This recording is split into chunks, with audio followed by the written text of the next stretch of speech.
morning from Metsovo, Greece. 8:38 in the morning, and we started our ride towards Igoumenitsa on the western coast. Igoumenitsa is a port where you can take ferries to various places, including Brindisi in Italy. Tonight we're gonna spend the night in Igoumenitsa. We have a hotel booked there, and tomorrow we'll take the ferry to Italy. We enjoyed this place immensely. It goes on the places I could live in list, and that one's not a very big list.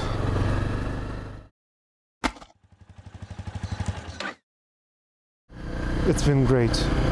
This city has a place in our hearts. Yep, we spent 2 amazing days here and are now going to continue our route. The route ahead looks just as good as the one behind us. A lot of winding roads through the mountains. We're supposed to have a very easy ride today, 144 kilometers to our destination. That's what Maps with Me says, and that's what I'm using today for navigation, because there are basically 2 alternatives from here to Igoumenitsa. You can take the highway, and we don't want to, or you can take a secondary winding road. So that's the highway, and we're gonna go right.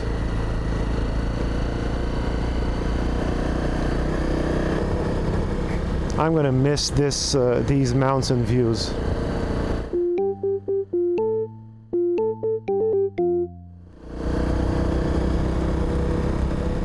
Look at that.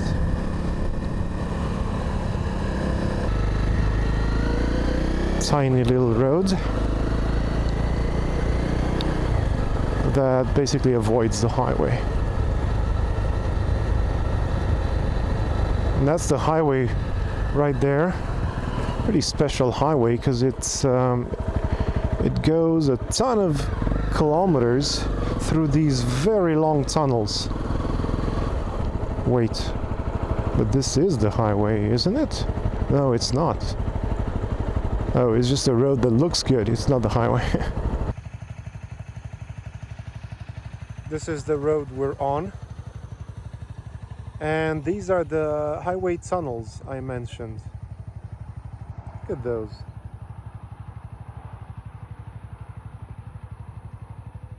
They go through the mountain, come out the other side, and I don't know if you can see that, but they also go in there and go for kilometers inside those mountains. Very cool. We are 116 kilometers away from Igoumenitsa.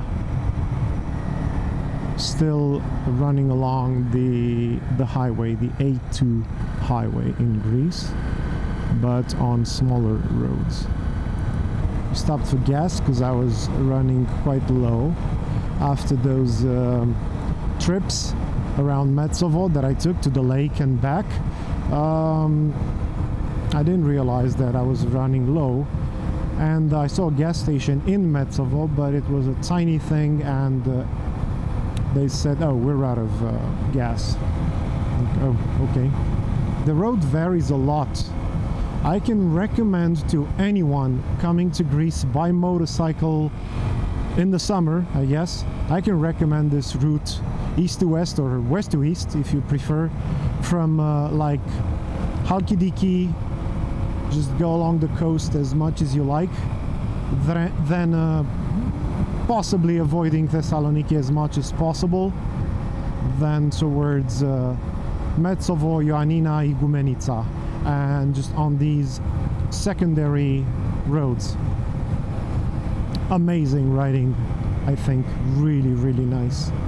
The road surface does vary a lot here, so this is almost perfect. But then there's areas where the asphalt has crumbled a bit and it hasn't been repaired yet. Nothing major, but there are a few potholes and a bit of gravel here and there on the road. But mostly I'd say I'm impressed with Greek roads.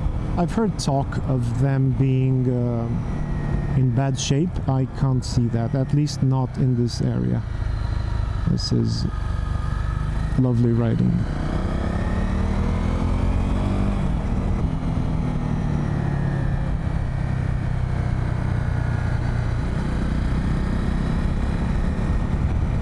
I can notice Ada has greatly improved her cornering skills. This used to be a bit of an issue for her, cornering at speed. Doesn't seem to be that much of an issue anymore. She's more confident. It hasn't been the easiest of journeys for her. We plan to upgrade her bike in the near future, but we would like, these bikes have been purchased new, and the way they've behaved in these 4 years I thought was really good. So I feel like our next bikes should be bought new as well. I'm not making it a rule or anything, but we're gonna be flexible about this. If anything interesting comes along, sure. But yeah, the peace of mind that it gives me when buying new, I don't know what to replace that with, because I'm no mechanic. This bike has taught me a lot about motorcycle engines and even how engines work. Before this bike, I didn't really think about where air comes into the engine and how it gets mixed and where it comes out, except for the exhaust part. And I never thought about the inner workings of an engine. I know much more about it now, especially since I replaced the clutch plates and I got to see bits of the engine.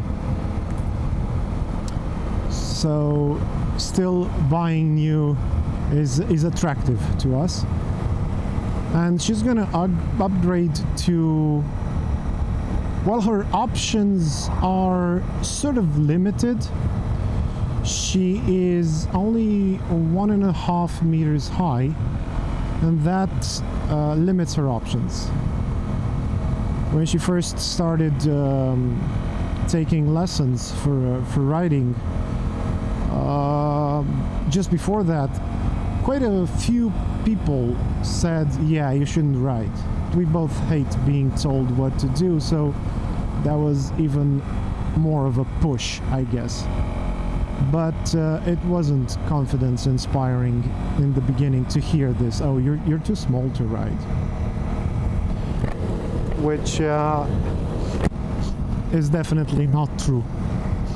There are options out there for her, and the Grom was the first that we could think of, like the Grom or the Monkey, something like that. But now she upgraded her license from an A1 to an A2, which means she can now ride up to 500 cc's. After 1 year of riding, she did that, and because we found a school that had bikes available that were 500 and were low. I think she rode a Yamaha YBR, I think that's what it's called, a YBR. And she also rode an older Honda Rebel. So we do have our eyes set on the new Rebel, like the 500cc version. I think that's a very sexy looking bike, and she likes that type of low center of gravity, and of course the bigger wheels. Right, as I mentioned yesterday, I think those tiny wheels, they're difficult to manage on rough terrain, and since we like traveling, I think it would be important for her, not necessarily the power, but at least those wheels. She's ridden something very close to the YBR. Actually, I think it was. Yeah, it was the Yamaha YBR, which is called Libero in Colombia. So we bought that one. That's a 125cc engine. We bought that and we rode the hell out of it through all types of terrain. And she handled it very well. There was some moaning on rougher terrain, but she handled it very well, but because of the larger wheels and the sort of low center of gravity. We went everywhere on that bike. Very rough, bouldery type of terrain, mud, all types of mud, sand. We went, the Colombians have this tiny desert, the Tatacoa desert. We went through that one, right through the middle of it, and we enjoyed every moment, and that bike really, really did its part. So it's not the engine, at least for us, because we don't really do highways, so for us it's not the engine. I rode a Yamaha XTZ, which is a 150 cc engine. Looks sort of like an enduro bike, maybe. And those bikes handle themselves beautifully. We bought them new right from Yamaha in Bogota, and then we sold them 4 months later for about 60% of the price, and I thought that was a very good deal. It beats renting or anything. Just buying new, using them however you like, then selling them back. We could have gotten more money for them, but we just sold them back to, not directly to Yamaha, but someone who worked for Yamaha. I think they were very happy with the deal they got. We were very happy because it was cash in hand. Selling in Colombia is a breeze. And we enjoyed, again, brand new bikes for 4 months. And I don't know, maybe 6,000 kilometers through Colombia and a little bit of Ecuador. So it's not the engine for sure, but wheel size does matter if you're gonna go on rougher terrain. And it would be nice if she could go up to like 120 kilometers per hour when needed. It makes a difference. The Grom is really, you're really pushing its limits at 100. It's not fun to ride. So yeah, me, I'm not thinking about an upgrade yet. I love this bike. I rode the 300L, the newer version, not the Rally, the standard one, and I thought that's even better. Yeah, I could feel a little bit of extra engine push and grunt, and I liked that. I could feel slightly better rear suspensions, and I also like that. The what's it called, the dampening part just really feels a little bit better. I don't know what else they changed. I think it's got a gear indicator now, like it shows you what gear you're in. Yeah, so that's the story of these bikes and the upgrades that we plan to do. A Honda Rebel for her and me, I don't know. I am not attracted to anything else right now. I just love the way this bike works. I never really wished for more power or anything for the type of riding that I do. It's just an amazing bike for me, this one. 2018 CRF 250L. We'll see what the future holds. Our finances are not really that great right now, so buying new motorcycles this year is probably not in the cards, but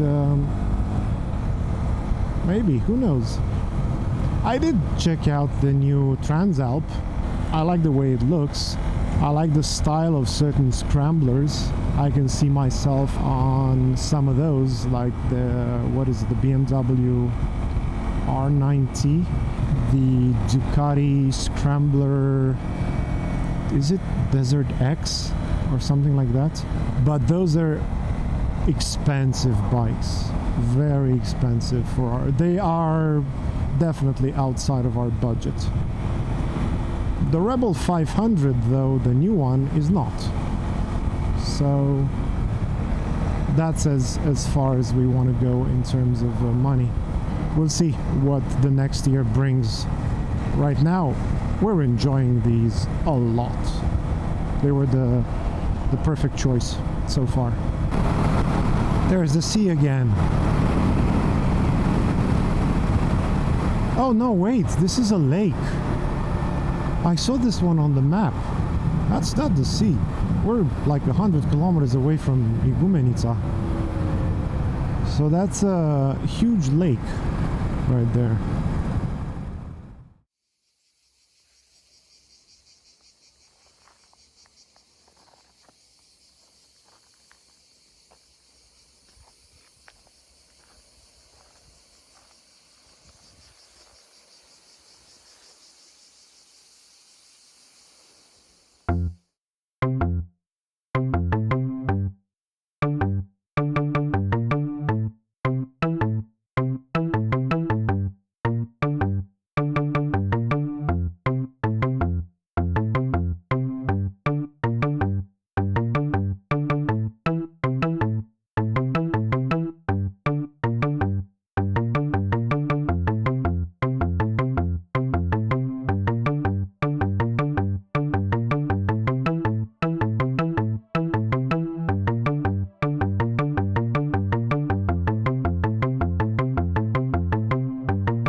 We are less than 10 kilometers away from our destination, Igoumenitsa port. That's where we're spending the night. It's been great. It was a short ride, but a beautiful one. I'm ready to grab something to eat and just sit in the shade with a cold drink in my hand. That's the plan for the second half of the day.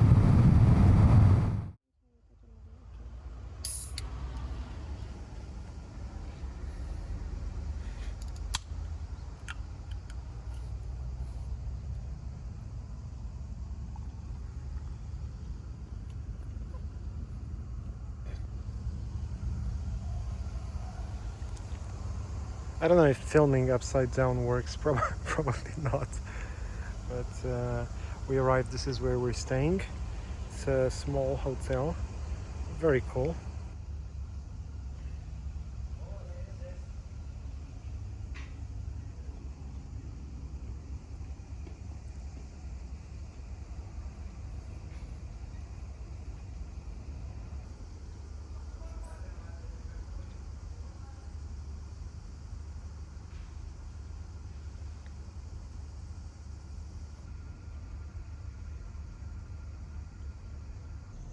This is the room in Igoumenitsa.